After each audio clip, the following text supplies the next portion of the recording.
Here in this video we are going back to the 12 Colonies of Kobol, and here we will take a look at the 10 most powerful human spaceships or ship classes from the Battlestar Galactica 2004 continuity. So let's get to it.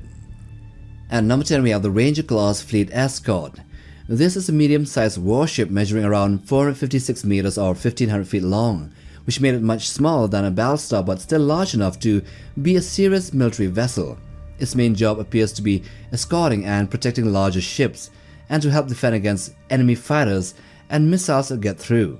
The ship is believed to carry kinetic energy weapons, which in the Colonial Fleet are usually rapid-firing guns, rather than energy beams. These KEWs on escort ships are often used for skirmishing and for point defense, so the Ranger was probably designed to shoot down incoming threats and support larger warships rather than to fight as a frontline heavy battleship. It also carried point defense cannons and was protected by armor plating, though the exact thickness and strength of that armor has never really been officially described because very little official information exists about the Ranger class. Nobody knows exactly how powerful its weapons or its armor was. At number 9 we have the Loki-class Heavy Cruiser. So this was a large support warship measuring around 780 meters long, which made it one of the largest ships in the Colonial Fleet. Its main role was not frontline combat but fleet support, acting as a mobile supply ship. This ship contained an enormous cargo capacity, with 81 cargo holds and heavy cranes for moving supplies and munitions between vessels. Although designed primarily as a support ship, the Loki-type was not defenseless. It carried between 24 and 35 primary kinetic energy weapons, which gave it enough firepower to defend itself and contribute to fleet battles when necessary. However, compared to dedicated combat ships of similar sizes, its armament was relatively light because of its internal space that was devoted to cargo rather than weapons. Protection came mainly from armor plating, while 2 landing bays allowed it to support shuttles and other small craft as well. So the Loki-type Heavy Cruiser is generally best viewed as a heavily built military logistics ship, which can fight. So up next is the Berserk-class Fleet Escort, which is a large colonial warship measuring around 841 meters long, which made it one of the biggest non-Battlestar ships in the Colonial Fleet. Its main job was to support fleets by providing extra firepower, even fighter crafts, and maneuvering tactics. The ship was armed with 10 dual kinetic energy weapon turrets, which gave it a modest ship-to-ship combat power. For defense, it carried 10 dual CIWS batteries and heavy armor plating, but its point defense coverage was somewhat limited, meaning it depended heavily on its Viper fighters to protect it from enemy fighters and missiles. The Berserk class also had a landing bay and 10 Viper launch tubes, which meant it could operate several types of Vipers along with Raptors and other shuttles. While exact details about its armor strength, crew size and weapon layout are unknown, it appears to have been a strong and versatile escort ship. On the 7th spot we have the Demeter-type Fleet Escort, a relatively compact but heavily armed colonial warship, which measured around 360 meters long. So even though it's much smaller than a Battlestar, it punches far above its own weight class and was considered one of the hardest hitting support ships in the Colonial Fleet. Its main role, of course, was likely to escort larger vessels, to provide firepower, and to defend fleets against enemy ships and fighter attacks. The ship carried 12 dual primary kinetic energy weapon batteries and an impressive 50 dual secondary KEW batteries, which gave it a huge amount of firepower for a vessel of its size. While its guns were not really strong enough to seriously threaten massive Cylon basestars, they could very well be dangerous to smaller warships, to escorts, and to the swarms of enemy fighters. For defense, the Demeter also mounted 32 quad-point defense batteries, which are backed by thick armor plating. It also operated a squadron of Vipers. Although many technical details remain unknown, the Demeter type is generally portrayed as one of the most heavily armed escort vessels ever fielded by the Colonials. Now number 6. Here we come to the Hornet-type Fleet Escort, which is a small warship measuring around 270 meters, but despite its relatively modest size, it appears to have been an extremely heavily armed escort vessel.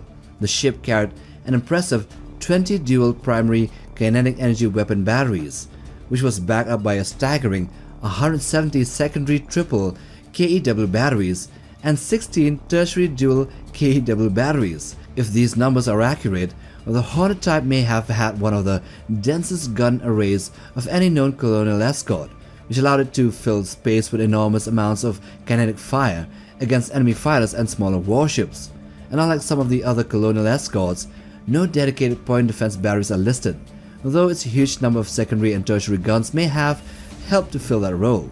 The vessel was also protected by armor plating, and it operated Raptors from 2 hangar bays. Because very little lore exists about this Hornet-type ship, its exact combat effectiveness is unknown, but on paper it appears remarkably overgunned for its size. On the 5th spot we have the Orion-class Assault Ship, a compact but powerful colonial warship which was 360 meters long, and although much smaller than a Battlestar, it did earn the nickname the Pocket Battlestar because it carried unusually heavy weapons for its size. Its main role was not fleet combat but reconnaissance, espionage and special operations, which meant that it usually flew alone in space, and it used one of the most advanced stealth technology available to the humans there during the First Cylon War. The ship was armed with 12 dual primary kinetic energy weapon batteries, 42 dual secondary KW batteries and 6 missile tubes, which meant it had serious firepower, enough to threaten smaller and medium-sized Cylon ships. For defense, it mounted 32 quad-point defense guns, but it was the stealth systems that were particularly impressive, which allowed the Orion-class to approach a Cylon basestar without being detected. The vessel also carried a small air wing with around 18 Viper launch tubes and facilities for Vipers and Raptors. While it couldn't survive a prolonged battle against a basestar or a Battlestar, the stealth systems that it has gave it a deadly first strike capability, and that is why it is really high here on this list.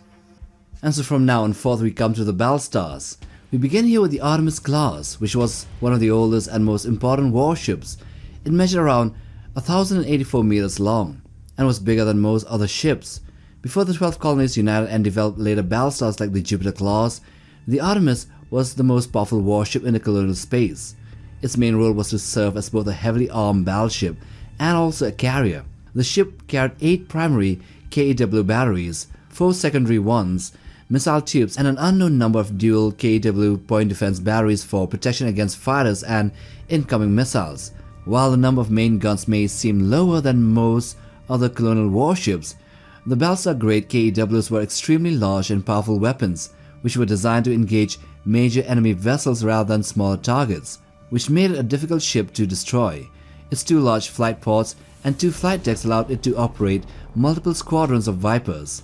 Although less advanced than later Battlestars such as the Jupiter, Mercury or even the modernized Valkyrie-class ships, the Artemis-class was a true capital ship and one of the strongest vessels of its era. Up next we have the Valkyrie-class, which was a small but highly versatile Battlestar measuring only around 648 meters long. But although much smaller than the massive ones like the Jupiter or the Mercury classes, it was designed as more of a fast strike carrier and a recon ship. Its main strength came from balancing respectable firepower, strong fighter operations and excellent defense coverage in a compact package. The ship was armed with 12 big KW batteries and colonial ship-to-ship missiles, along with 4 secondary KW batteries for defense. The Battlestar also carried 41 dual KW CIWS batteries, which provided near 360-degree protection against incoming missiles and Cylon raiders. Combined with its armor plating, this made the Valkyrie exceptionally well defended for its size. The ship's 2 flight pods, 2 flight decks and 6 launch tubes allowed it to operate multiple squadrons of Vipers and numerous Raptor support craft. In terms of overall power, the Valkyrie sits somewhere between a heavy cruiser and a full-size Battlestar. And although the Artemis is much bigger and, well, let's say, more armed, the Valkyrie also had upgrades which made it highly versatile and maybe a little bit more powerful than the Artemis class. On the second spot we have the Jupiter-class Battlestar, the iconic warship class that the Battlestar Galactica belonged to, and it is one of the most powerful and most famous vessels ever fielded by the Colonial Fleet. It measured around 1.44 kilometers long and was crewed by over 2,800 personnel. The Jupiter-class was designed to do everything all at once, to fight enemy capital ships, to command fleet operations, to bombard planetary targets, and all that jazz. Its armament was impressive with 24 heavy dual kinetic energy weapons, which are mounted across the dorsal and ventral hull. These were amongst the largest guns in the Colonial Fleet and could hurl massive projectiles into enemy basestars. They also carried 12 missile tubes which are capable of firing conventional and nuclear warheads, which gave it the ability to devastate military installations or even destroy entire cities. Defensively, the Jupiter-class was a fortress in space. It mounted an astonishing 514 dual-point defense KEW batteries spread across the hull, which created one of the densest anti-fighter and anti-missile defense networks ever seen in colonial service. So the Battlestar Galactica had two massive flight pods and flight decks which supported a large air wing, with at least 80 Viper launch tubes and room for numerous other Raptors, thus allowing the Galactica to project power far beyond the range of its guns. So during the First Cylon War, colonial engineers learned how dangerous networked computer systems could be when facing machine enemies, which were, the Cylons. As a result, the Galactica was deliberately built around simpler, largely non-networked systems. This decision would later save the Galactica during the fall of the 12 colonies, when many newer and more advanced colonial warships were disabled by the Cylon cyber attacks. But as a combat vessel, the Jupiter-class sits nearly at the top of colonial naval power. It outclasses all other escorts and other ships, even the Ranger, Demeter, Orion, Hornet, Berserk and Loki classes, and it could defeat most cruisers, most other battlestars and even basestars in a direct engagement. But the most powerful one is the Mercury-class Battlestar, of which the Pegasus belonged to. This was 1.85 kilometers long, significantly larger than the Jupiter-class, and it was designed to eventually replace that class. Its most distinctive weapons were two massive quad-axial kinetic energy weapon batteries which are mounted on the ship's centerline. These giant guns gave the Mercury-class ship-killing capabilities. Supporting these were 30 dual secondary KEW batteries and missile systems. The ship's carrier capabilities was equally impressive. Two enormous flight pods containing 4 flight decks, with 74 Viper launch tubes, 6 dedicated Raptor launch tubes and enough space for several squadrons of fighters and support craft. Unlike the older Battlestars, the Mercury-class even included onboard fighter manufacturing facilities, which allowed it to build spare parts and even newer fighter crafts, and potentially replacing Vipers during long deployments. The best known example of the class was, the Pegasus, commanded by Helena Kane during the fall of the 12 colonies. In a straight military comparison, the Pegasus was arguably the most powerful surviving human warship in existence after the fall of the 12 colonies. It was stronger than the Jupiter-class, the Battlestar Galactica, and it could face off against multiple Cylon basestars at once, which means that probably it was even the most powerful ship in the entire franchise. And so with that, we end this video on the 10 most powerful human ships in Battlestar Galactica, the 2004 continuity. With that, we end this video. Now do hit the like button for support and also click that bell button for regular updates on new video uploads. Subscribe to be a part of Legion Nutbug, and till the next time, take care, boys.